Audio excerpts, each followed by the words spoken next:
The following is a production of DallasCowboys.com and the Dallas Cowboys Football Club. How about them Cowboys? Yeah! Go Cowboys! This is Media Mash, A roundtable of Cowboys insiders dropping wisdom and offering sizzling takes on the current state of your Dallas Cowboys. Now, your host, Newy Scruggs.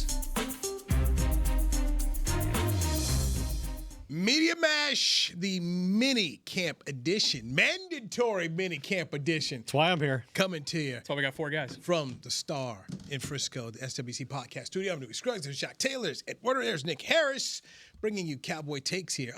By the way, in case you didn't check your Twitter, okay? Are you kidding? Us not check our Twitter? You want another Emmy? No. They will. No. Nick won an Emmy. He's up for one. August 19th. Finally, Netflix is going to release that whole Jerry Jones documentary. Because remember, they followed around for 2 years, and they're all here. So finally, they now have it ready to go. So August 19th, America's team, the Gambler and his Cowboys, and our very own Ed Werder and Rick Goslin, friend, they're Hall of Famers. Yep. They've been interviewed for this. Can you give us any sneak peek, anything? They were primarily interested in our direct involvement in the Orlando incident, in which Jerry said some very public, very demeaning things about Jimmy Johnson immediately after they'd won back-to-back Super Bowls that ultimately led to the demise of that partnership prematurely. How premature it was, nobody knows, but I think Jimmy would have coached one more year for the chance to win 3 Super Bowls in a row. But they were very interested in that. And I was interested in doing it because I had heard that the version, as I remember it 30-some years ago, was not exactly the version Jerry was sharing. So I felt it was important for the sake of accuracy that Rick and I participate in that. And, the whole thing began when we were walking out of the bar late that night, and a group of about a dozen sports writers drinking at a table near where Jerry was drinking with Larry Lacewell had been reduced to about 4 people. And we went to walk out to the elevator to go to our respective rooms, and Jerry grabbed me by the pants leg and said, you don't want to leave now. And I said, why not? And he said, you're going to miss the story of the year. And I said, what's the story of the year? And he said, I'm going to fire that blankety Jimmy Johnson. And so I felt like we should sit down and have another beer with the man. Have another cocktail. I can attest that storyline is very important to that Netflix show because 2 years ago, we were in Carolina. This is 2023. And that press conference is happening, and the game's already started. We're trying to get back up to the press box, and all the Netflix cameras are coming through. Watch out, we're with Netflix. We need to get the elevator. It's like, we're working too, guys. Like, F off. Yeah, that's the proper answer. Yeah, Well, that's what they did. They were. That's exactly what we did. Yeah, that's exactly what we did. And like we don't work for you. It's like, oh, you have a job? Yeah, I do too. We got to be upstairs. Yeah, we don't care. Well, maybe we'll get some sense of why that decision was announced in such a weird fashion on the road. Seemingly like a haphazard production of announcing Jimmy Johnson's going in to the Ring of Honor finally. As it was interrupted, I shouldn't say interrupted, it was planned. It was planned, and so it was during the NFL Fox show, which Jimmy's a part of, so they made the announcement there. Then they held the press conference before the game. Game kicks off. They're still talking. But to do it all on the road made no sense. It's so weird. And Jimmy had been told so many times that Jerry was going to put him in that he came to the point where he doubted it would ever really happen. Yeah, I remember when I sat with Jerry at training camp the year before and said, Jerry, this is petty. Jerry got a little upset, and he said it wasn't his job to worry about putting Jimmy Johnson in sniveling. It doesn't matter if Jimmy's sniveling or not. And then Kalishaw comes the next day and writes a column off the sniveling thing. But this is my theory. This is just my theory about that whole day in Charlotte. They needed an ending. What's the best ending you could have? Doing it in Newy Scruggs' home state. That's the best ending. I mean, it could have been like The Sopranos. You just could have faded to black. But you tied together. Full circle. You tied together. Now, what's the worst thing that could happen? That's always been one of the things I thought. The worst thing could happen is if Jimmy passed away and he never got in the Ring of Honor in Jerry's life. Or if this series was done without Jerry making it right with Jimmy. Isn't it a beautiful thing? How do you make yourself the hero? Mr. Magnanimous. Boy, I should do this. I forgive him for everything he did to me in my franchise. Damn you, Jimmy! You know you was wrong, but I forgive you. Come on in. Anyway, just But it should be fascinating, the whole thing. because he had said at training camp nobody was getting in that year, and it was not planned. And all of a sudden, it's going to happen on December 30th. You find out in was it October or November when we found out in Charlotte. That was November, yep. Yeah, it was November, right before Thanksgiving, and then all of a sudden it gives you less than a month to go ahead and put him in there at the final home game. So, which heck of a game that day. So, interesting stuff. So, anyway, it's coming out here. We'll be able to check it all out in August 19, Netflix. I can't wait. They do a good job. They do. They do a good job. In fact, I was not sure I wanted to participate in it initially when asked. Why? Because I felt like, and this is the point I made to them, like the most valuable thing I've taken away personally from my 30 plus years of covering this team was that night. And what happened specifically, because I was involved directly in the story. Like there's never been a story like this before. No coach has ever left an organization by decree of the owner after winning back-to-back Super Bowls, and to have had a firsthand role in the whole thing. I mean, I didn't participate in the decision, but I saw it all play out in a way that only me and Rick Goslin, for the most part, saw it play out, because the other two guys we got rid of. And you coerced them to say I don't mean we killed hurtful them, things. but we did Send 'em remove out back. them. We didn't kill them, but we would have if we'd had to. Send them to the pond. But all the things that happened in the immediate aftermath of that were part of this whole thing too, that I don't think anybody knows. And so if I was ever going to do a book, nobody reads books anymore. Nobody pays writers to write books anymore. But if I was ever going to do a book, that would probably be the most interesting part of the book. And am I just going to give it to Netflix? Why? You can still do it though. Still do the book? You can still do it, and plus you haven't seen what their version's going to be. Right. Because there's always different versions of the story, as you already said. Hey, No, look, there's a Jimmy perspective. There's a Jerry perspective. There's a Rick and Ed perspective. I mean, how many books have we seen written about the Civil War?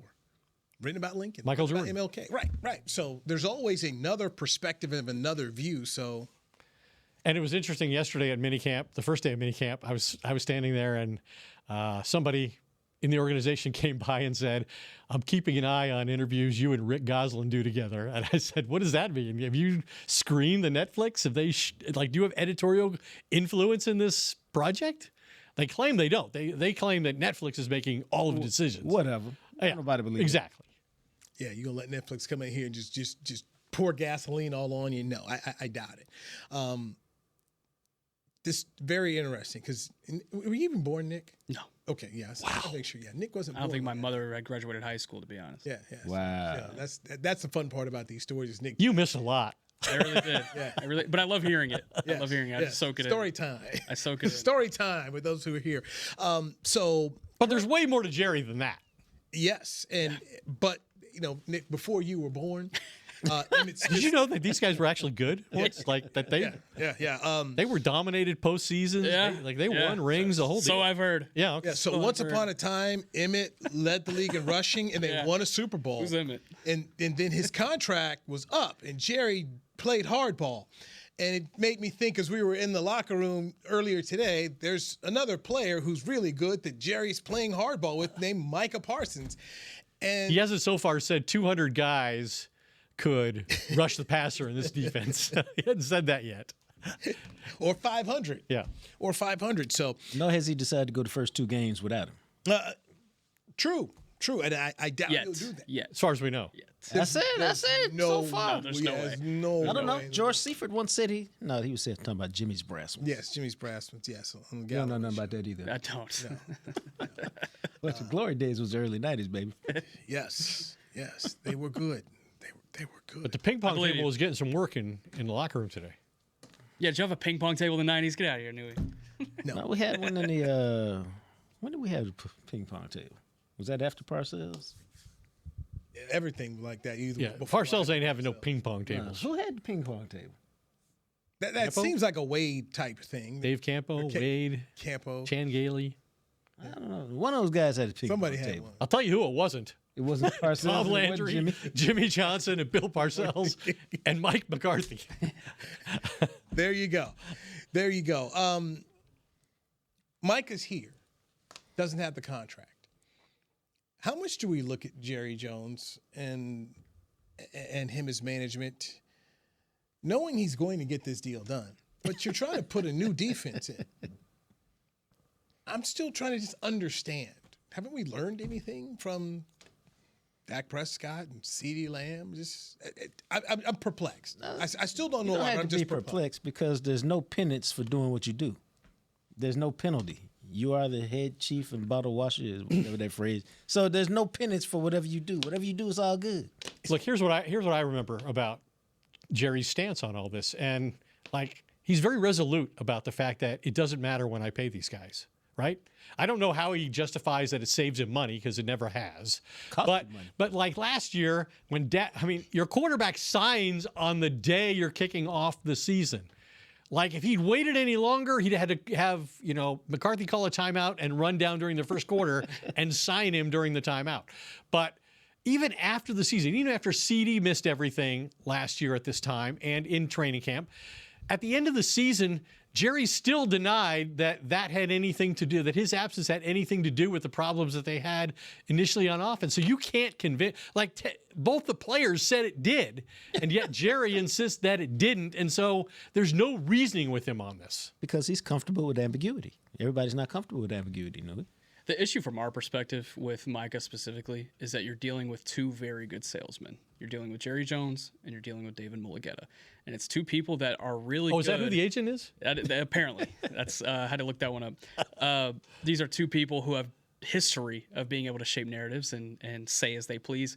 So I am very curious to see what Jerry has to say in response to what Micah had yesterday, being, it was my question. I asked, okay, you said it's in the owner's hands, so are you waiting on the phone call? And he's like, yeah, he has to give the green light. It's in the owner's hands. So I want to go to Jerry and be like, so is it as simple as you just need to call Micah, you just need to call David, or is there more to it? Are they not answering that phone call? Is there a phone call that they are waiting on from TJ Watt, from Trey Hendrickson? Well, how does that go? The player controls all this because the agent works for the player. Just like if you're selling a house, the real estate agent works for you. And at a certain point, if your house hasn't moved, price it to sell it today, within reason. So if Micah wants it moving, he can say, hey, David, let's get it going, dog. Go make it happen. And David will be like, no, bro, I'm trying to get it done. Let's go make it happen. But so many times players forget that they work for agents. I mean, that they employ the agent and the agent does what you ask him to do. But they're also influenced by, like, the players union. Like, they want this to be a record deal. Sure. And the players usually feel like they have some obligation to do that for those who are going to follow them if they have the leverage that Micah seems to have right now, that Dak used so effectively, that CD used so effectively. That don't mean that you can't say, hey, David, let's go get it done. That just means you go say, make the call and start the conversation. Yeah. I just look at, you've got a new head coach who's unproven, never done this before. You've got a defensive coordinator who's trying to put in a new system. This is the third straight defensive coordinator you've got here. You saw some of the issues that last year Mike Zimmer spoke about toward the end of the season, things he wished he would have done to try to put these coaches in a better position and the player in a better position. It would behoove you to sign him. And that's me thinking about just what they said last year with CeeDee Lamb and Dak. These guys were here. That's the part I'm perplexed. I don't get. Well, I guess we should commend Micah Parsons for doing what Trey Hendrickson's not doing and what TJ Watt's not doing. They're both trying to create leverage by withholding services. And Micah could have certainly done that. He chose not to, even though they are. He's been challenged, right, to be a leader. And he's kind of showing Jerry, I'm surrendering leverage here because I am participating in this offseason as everybody learns this new defense. I am having conversations with my new teammates about what it takes to succeed, at this level in the NFL. He could be withholding all of that, and he's not. Well, it is fascinating, and I think we're all in agreement it's going to get done because Jerry doesn't lose players he wants. Except for DeMarcus Ware. Jordan Lewis. I'll disagree with you. On Jordan Lewis? Both. Okay. You didn't want DeMarcus Ware? I think there were other people who didn't want DeMarcus Ware and didn't think he was worth the money at that time coming off all the injuries. I think Jerry would have signed DeMarcus Ware if it had been up to him exclusively. And ultimately, he makes the final decision. I know. He and I were at Toys R Us. You and Jerry or you and DeMarcus? DeMarcus. Toys R Us. Jerry. So it has been a long time, Toys R Us. So yes. It was. Because they've gone bankrupt. Yes. They have been open since I've been born. Yes. They have been. See what happens when you pay DeMarcus Ware? When you were about 5 When I was in Toys R Us. See what happens when you pay DeMarcus Ware? We both talked about it. He was anticipating, I'm not gonna be back, and he was literally like, I don't know if anybody's gonna sign. I don't know. He was worried about his career, like, what will happen to me? Nothing. I said, you'll be all right. Yeah, somebody's gonna sign. Then you got a call from Peyton Manning. Yeah, went on, got paid, won a Super Bowl, and helped Von Miller turn his career around. Could have easily been the MVP. Now he's in the Hall of Fame. Yes, yeah. Now he's in the Hall of Fame. So, but yeah, no, that's an interesting call because there were definitely some people who thought, he's overpriced, he's injured, and same thing happened to T-New later on, and who went on to become a dude who lasted forever. It seemed like. So mistakes have been made around here. Mistakes have been made. But generally, that statement is accurate. Very rarely does anybody leave this organization that Jerry truly values. All right, let's get some. Except for Jimmy. But he didn't value Jimmy. Jimmy did that too. I did the whole full circle thing, just like Netflix. Yes. Jimmy made Jerry do it. When we come back, some mandatory mini camp notes from the fellas here. We'll do that next. This is the Media Mash on DallasCowboys.com.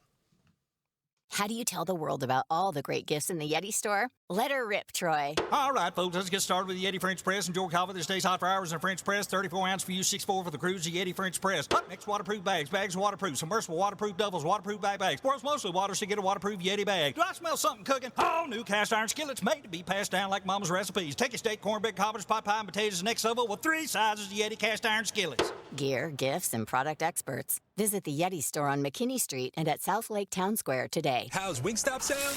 Crispy, juicy classic wings, sauced and tossed in those 11 soul-satisfying flavors. Paired with hand-cut seasoned fries, house-made honey mustard, blue cheese, or signature Wingstop ranch. I think you've heard enough. Get your flavor delivered at wingstop.com. This is Nate Newton from Hanging with the Boys, and Wingstop is here to bring the flavor to game day as the official wings of the Dallas Cowboys. Order now by downloading the Wingstop app or ordering online at wingstop.com. Hey, Cowboys fans, a 2024 football season is here, and SeatGeek is here to help you experience all the action. SeatGeek makes it easy to find tickets so you can be a part of all the touchdown celebrations this season. Whether you're buying or selling tickets to Cowboys football games or to any other live event, SeatGeek is the place to do it. SeatGeek is the official primary ticketing partner of the Dallas Cowboys. The most disruptive idea in ticketing? A ticket that works. Expect the expected. SeatGeek. How about them Cowboys? Or how about them Tyson Cowboys Nuggets? As we cheer for the stars on the field, we love that we've also got some stars on our plate, thanks to Tyson brand star-shaped Cowboys Nuggets. They sure make game day special, and for every purchase of the new Tyson Cowboys Nuggets this holiday season, Tyson Foods will donate $1 to the Salvation Army up to $100,000. As you enjoy your stars on and off the plate, remember, tailgates and game day have always been Tyson.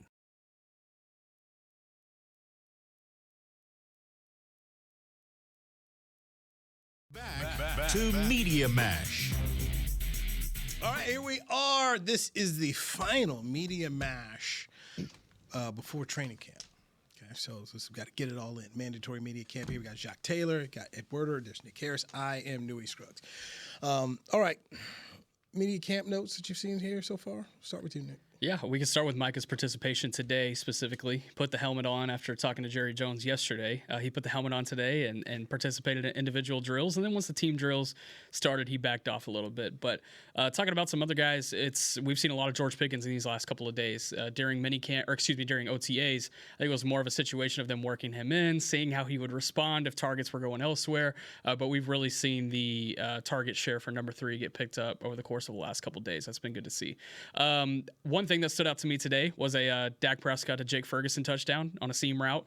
Jake Ferguson did talk about that in the locker room and said that's his favorite route. It's Dak's favorite route to throw, and those two didn't connect on it. last year too much. Obviously did not connect on it for a touchdown, but they did today. And so that is one thing that they're looking to translate into Brian Schottenheimer's offense. One defensive guy that just continues to stand out, he's had a registered pass breakup in every single media availability through OTAs and through minicamp, is cornerback Kaiir Elam. Now, they can't really do a whole lot physicality-wise during these off-season settings. So, take it with a grain of salt, but I think it is notable that you have a setting where you cannot be as physical, and there is a guy registering a PBU every single time out. So, found that interesting for Kaiir Elam.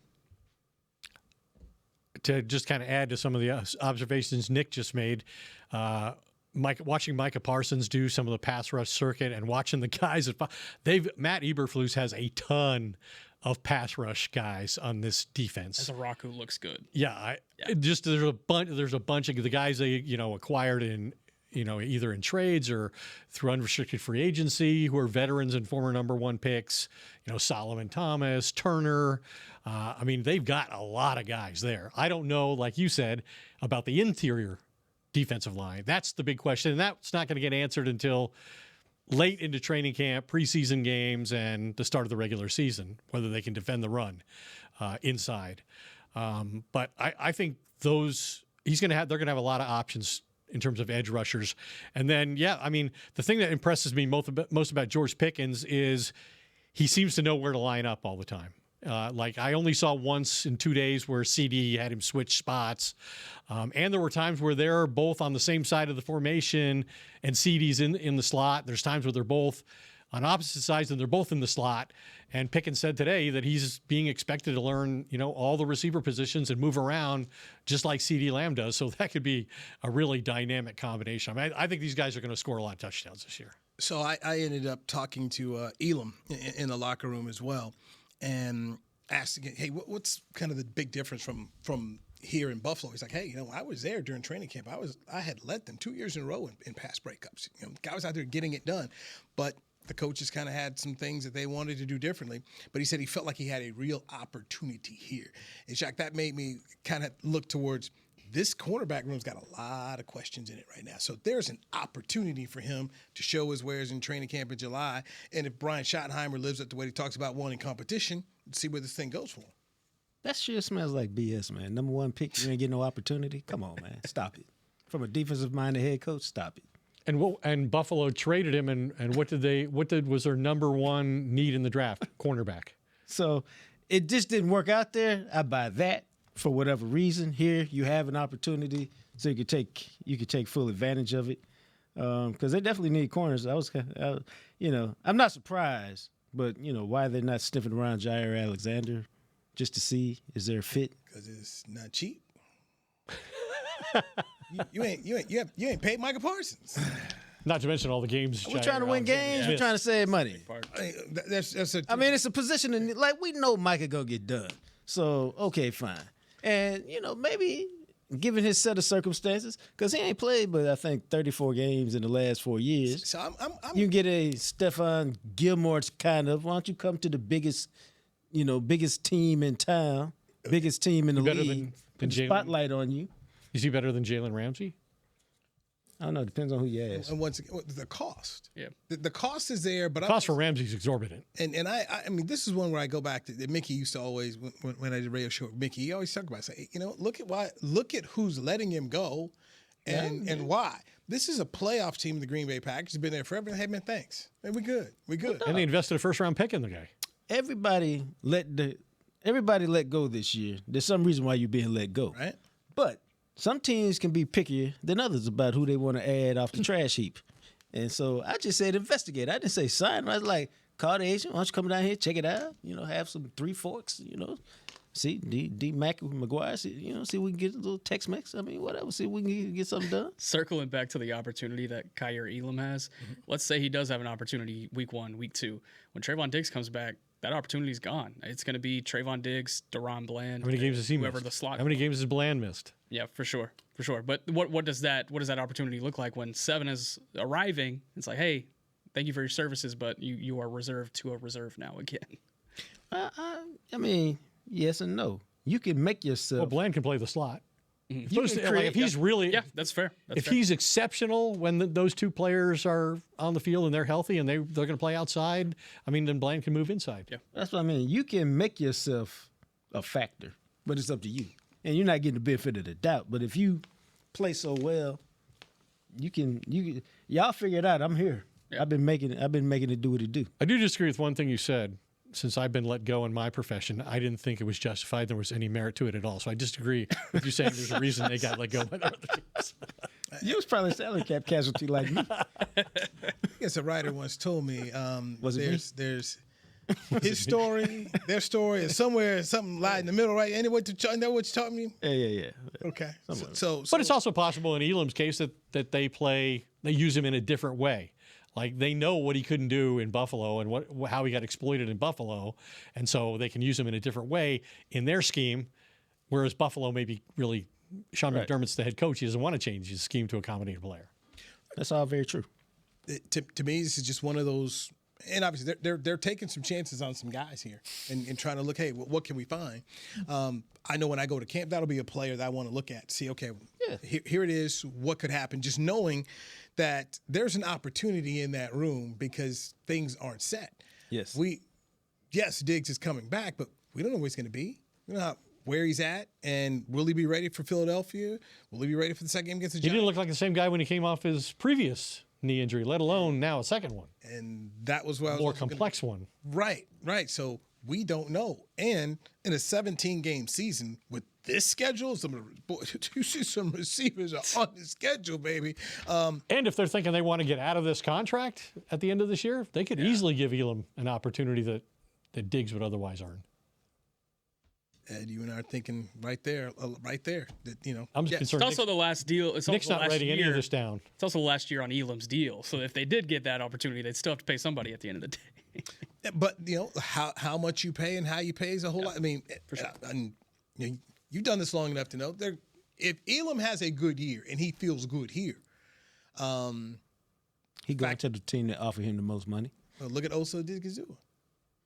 There was a guy that they got that. So there's a possibility. And just if you're comfortable, especially just if you felt like, man, there was issues in Buffalo that didn't go right and you feel like things are good around here. And there are unique circumstances here and the coaches believe in you again. Yeah. No state tax. I could see them getting a deal done with him. And, Bland is up too. So, I mean, there's so many guys that they got to think about contract. Well, everybody can't stay. Ferguson's going to be up. Bland is going to be up here. Tyler Smith he's getting to the point where they're going to have to make him because he's going to get paid high numbers here. There's decisions. There are decisions to be made. And then when you talk about Diggs' contract, you got to see the juice worth the squeeze there as you're trying to figure this thing out. So their money becomes, and Pickens is up. I mean, there's Brandon Aubrey. It's going to be the highest paid kicker contract. Why you do it like that, man? But you were dismissive of the kicker right there. No. Because to me, that's probably the easiest way. Franchise tag. Gotcha. That is the easy one. We got you. Franchise tag on that one. Gotcha. So that's unless you can work out a deal with him during the year and use the tag for something. You'd rather use the tag on something more valuable than a kicker contract. Nothing's more valuable than him, though. He did just change his agent to Todd France, Dak Prescott, so not that long ago. He finna take them to the woodshed. What's Todd France's record against this front office? Undisputed, undefeated. He like the Dolphins. He's about to be the first agent sponsored by Budweiser. He's undefeated. Not Miller Lite. So far, we're only doing the last show until training camp. If we keep talking like this, we might be doing the last show. Look, these aren't things I've Chris Beam. Nobody know how to pull a shot. The sniper, boy, Chris Beam there. But some of these things, man, they as an organization, they were talking about it because they've put it out here for us. And when you're in a salary cap era and you're thinking about things, you have to talk about it. They truly don't have a long-term commitment to any of these corners, as many as they seemingly have. And that's a position I don't think anybody here feels certainty about in terms of it being what they need. As we get ready for training, because mandatory minicamp is this week, then they're off for a break, then they in late July head to Oxnard, California. When we come back, what's one player you're really going to be looking for to see in training camp? Because right now it's the Underwear Olympics. Pads aren't popping yet, so we'll see this later on. We'll do that next. Nick, Ed, Jacques, I'm Newy. This is the Media Mash on DallasCowboys.com. Star Sports Tours is the only official fan travel partner of the Dallas Cowboys, offering exclusive game weekend travel packages with pre-game sideline access and photo ops with current players, cheerleaders, and Cowboy legends. You want to stay at a team hotel, attend the best tailgate party in Texas, tour the Star, and talk X's and O's with me, Everson Walls? With Star Sports Tours, you can. Visit cowboystravel.com to book your travel package today. Hey Cowboy fans, I'm Dak Prescott, quarterback of the Dallas Cowboys. But lately, I've been learning a new game, crypto. Sound confusing? Don't worry, even us pros were rookies in crypto once. That's why I trust blockchain.com. They make crypto easy. No confusing jargon, just the tools to help you win. Prescott keeps it, slides with a first down. Invest like your icons, where everyone is a rookie in crypto with blockchain.com. Perfect throw, my goodness. Wow, did he ever thread the needle. Visit blockchain.com/Cowboys to get started. Star Sports Tours is the only official fan travel partner of the Dallas Cowboys, offering exclusive game weekend travel packages with pre-game sideline access and photo ops with current players, cheerleaders, and Cowboy legends. You want to stay at a team hotel, attend the best tailgate party in Texas, tour the Star, and talk X's and O's with me, Everson Walls? With Star Sports Tours, you can. Visit cowboystravel.com to book your travel package today.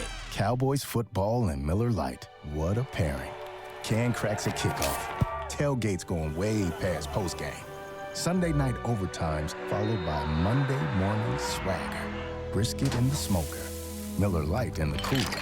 America's team playing America's greatest sport.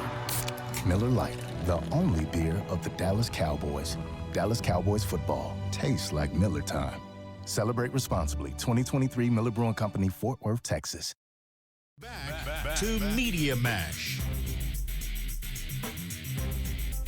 Media Mash, the minicamp edition winding down here. The Cowboys are going to finish up minicamp this week. Then they take their break, head off their separate ways. Then they will end up meeting again at training camp in beautiful Oxnard, California. I cannot wait to get out to Oxnard, get to one of my favorite seafood restaurants out there because they make the best clam strips and they have the best clam chowder. So that's what I love. Andrea's? Yes. Yeah. Yes. On the bay? Yes, out there, Or the dock? Ventura Harbor. When you see Just gotta them fight the flies on the deck, but other than that, it's great. When you see them bringing the truck in and they're putting the fish and the seafood, you're like, oh, yes. One of the 25 best seafood shacks voted in America. All right, Jacques Taylor, the Hall of Famer at Werder, soon to be Hall of Famer Nick Harris. By the way, Jacques' working on the book. One day he'll tell us exactly what it is, but it's big time stuff. I know because he's working on something here, so I can't wait. Can't wait. He's undercover. He's in the lab all the time working on the book here. All right, when we get to training camp, one player that you're going to keep your eye out on, that you're looking forward to seeing, and I'll start. Tyler Guyton for me. You stole mine. That's everybody's. Yeah. The left tackle. Those who aren't with Mozzie Smith. Yeah. Because all of this other stuff we're talking about, if Dak is getting creamed, it won't matter. It won't matter. And I thought Jake Ferguson said a little something in there about last year. I had to stay in. We had to chip, which meant I had to go help Tyler Smith. I couldn't run my routes. Tyler Guyton, I couldn't run my routes. Went without a touchdown for the first time in my whole life at any level because I was asked to do different things. Yes. So we're giving up touchdowns to protect our quarterback. Yeah, and still didn't do it. Still got hurt. So anyway, that was mine there. And Nick, you and I, we're thinking alike right there. I'll flip it just to make it different. Terrence Steele on the other side of the offensive line. I have 1.5 questions on the offensive line going into this year. And one of them is not the rookie. It's Tyler Guyton. That's the full question. The half question is Terrence Steele. How much will this new coaching staff benefit Terrence Steele? Because we understand that there are not necessarily disagreements, but differences in philosophy between what Terrence Steele was accustomed to doing and then when the Mike Solari system came into place here in Dallas. Now it's a completely different offensive system. It's an offensive line-focused offensive coordinator. They bring in a guy that Steele has already been commending as far as his work goes. How does that help translate his game? And does that help benefit him and get him back on track? These last couple of years, you look at the pressures numbers. You look at the sack numbers. Not the penalty numbers. Guyton holds that. But you look at the other two, and you see Steele at the top. So can Steele have a rebound year and get back on the positive track? Yet he played every snap. Yeah, he played every one of like 6 players in the entire NFL. Yeah. No, he played every snap. He did last year. He didn't. I think it was the year before where he maybe missed like a 2 handful, or 3. yeah. Yeah. Okay. Yeah, that's crazy. So he's So the available. durability and being on the field is exceptional. It is, how's he especially coming off playing that torn ACL, MCL that he had in what was that 22. That's the availability part. It's there. Now it's the ability part, for sure. Well, the first two names that came to mind when you said before the break we were going to identify one player that we were going to watch most closely, the two guys who came to mind for me were both first-round picks, Tyler Guyton, and so I'll say Mozzie Smith. Like, if they're going to stop the run, he's got to hold off, 2 late-round draft picks that are going to challenge him for his job. Was the verbiage excited to see? Most interested to see. Most interested to see? Okay. Just making sure it wasn't excited. So he's played a lot, but he hasn't performed to their expectations. I think his job's on the line. His career's on the line, at least as a Cowboy. And I think Matt Eberflus, the new defensive coordinator, and his third defensive coordinator in 3 seasons, they haven't made it easy on him by changing systems and coaches all the time. But my understanding is Matt Eberflus had a pretty high opinion of Mozzie Smith when he was drafted. So let's see if he can make something out of him. Parcells said he learned from Tom Landry. He said, by year 3, we got to see something. It's year 3. Yeah. And he also used to say you got to show me something every year. So far, he's left you wanting. You get Philadelphia right out of the gate and Saquon Barkley. Here you go. But and a running quarterback. As much as we speak about, your left tackle, he's got to get it going. We also know the way to beat the Cowboys the past few seasons is run the ball on them. So Mozzie Smith he's got to show you something. And you're right. I think his career is on the line. I expect him to be on this team. But if he performs in year 3 with the combination of what he performed in year 1 and 2, I don't expect him to be here year 4. That's just my take. I'm torn between 2 guys. So name them both. First one is Jake Ferguson. Can he get back to being a stretch the field, big play tight end, a guy who's a difference maker? Your quarterback really enjoys tight ends, as evidenced by Dalton Schultz's numbers before he left. And so I think if Jake Ferguson can be a factor, even with the guys on the outside, he should be able to have a nice year. They need him to have a nice year because I think their running game is shady. So you need the tight end to help you move the chains there. And then the other one is Deron Bland. I've seen all-world Deron Bland, and then I've seen he's Deron Bland. And so who is he? And to me, that's the question. Are you an upper echelon corner, or are you, just pretty good? And I think this year, we'll get a real opportunity to see. What about Javonte Williams? I think one of those running backs has to do something. Like, they can't go into this season like they did last year at running back. Look, I think this running back room is better than last year's. Skinniest fat guy. Touche. But I'm a Williams fan. I like Williams, and I know you can say, hey, well, if he was that good, or then why did Sean Payton let him go? Yeah, Sean Payton let him go and drafted a running back in Harvey to start, and they signed J.K. Dobbins yesterday. Yeah. I think this is more a case of they think the offensive line, if they'll commit to running the ball, the offensive line, they think will create holes and make the runner better. Yeah, clearly, they're throwing bodies at this thing. He led Denver in rushing 2 years in a row, but he wasn't the same player after blowing out his knee as he was before. No, he was not the player that he was in North Carolina. But and he's exceptional on third down as a receiver, blocking. Blocker, yeah. But is he going to take Jaden Blue snaps as a third down back?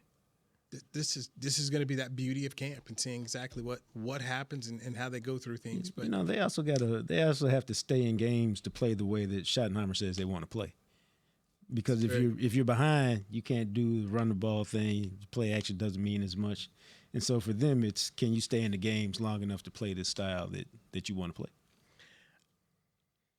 I think Williams could be as effective as Rico Dowdle was. And you look at the numbers toward the end of the year, Rico Dowdle had a good year. They scored 6 rushing touchdowns. I think that can improve.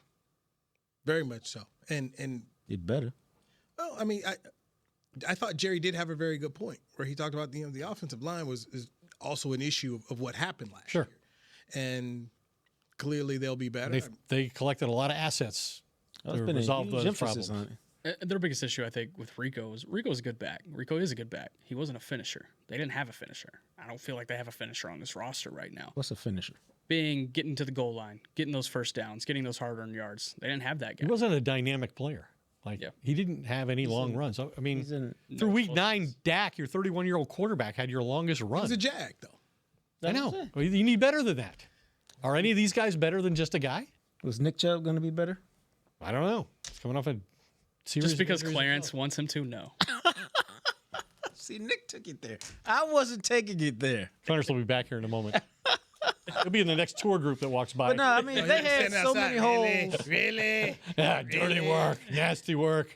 You can't solve all your problems in 1 year. So they threw all these assets, all this coaching, all this stuff at the offensive line, and then next year you'll go get a runner. While I 100% agree with it, when I first got into this building, the two biggest issues were we can't run the ball, we can't stop the run. Jerry Jones has said that every offseason. You're saying it's still the same? And it's still the same.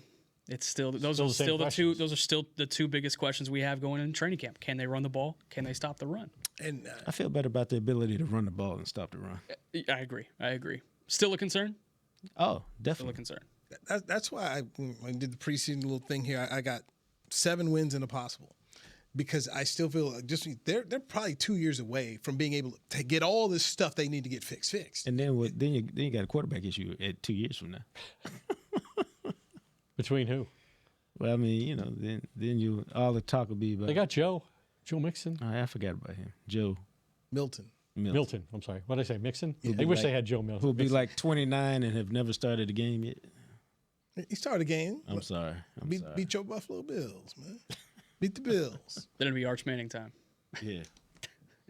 Arch Man, I'm telling you, man, Arch Manning is not coming out. For all these people, Arch Manning. Agreed. He's not coming. That's why it's 2 years. That's what you say. No, he ain't coming out after a year. No, that kid will not come out after the season. That's what you say. I did that kid's recruitment. That family is very intentional about every single little thing that they do. That is what I say. Unless he goes out and wins a Heisman National Championship, which very well could they happen. want him to play for the Saints, and the Saints are the worst team. Maybe. You sure they want him to do I said if they want him to play for this. Like, you might see the natural thing, say, oh, yeah, play, but he might not want that pressure. The offensive coordinator of the Saints might want Doug Nussmeier. Yeah, Are we saying we don't believe in Kellen Moore? As a rookie head coach? I never said that. You wouldn't be the first person in the building to. That's why he did this head coach. No, they decided they did not want young Kellen Moore as their head coach. Kellen Moore would be interesting. Whether he can make the jump from coordinator to coach. He needs talent. And yeah, he's in a bad situation. Yeah, there's a reason that was the last job open in the NFL. Yeah. Cap hell. There's no talent out there, and you're right. They got some problems. So good luck to him and Doug Nussmeier down there in the Big Easy. At least the food is good. That's what I said. At least you're gonna eat. We're losing, Doc. Let's get some jambalaya. Po' boy, man. Give me that losing gumbo and some Kelly bread. weighs about 150. I don't think food's that important to him. Well, we'll see what he weighs at the end. Hey, Williams Seafood is right by the airport. You can stop by before you head out. Yes. I miss some New Orleans. All right, hey guys, this was fun. We'll reconvene next month. Or so. Or whenever they tell us. Yeah. We'll get the note. Whenever allowed. Whenever we get a sponsor. Ed will tweet it out. I will.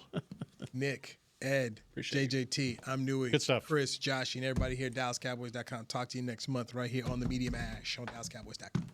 This has been a production of DallasCowboys.com and the Dallas Cowboys Football Club. How about this, Cowboys? Yeah!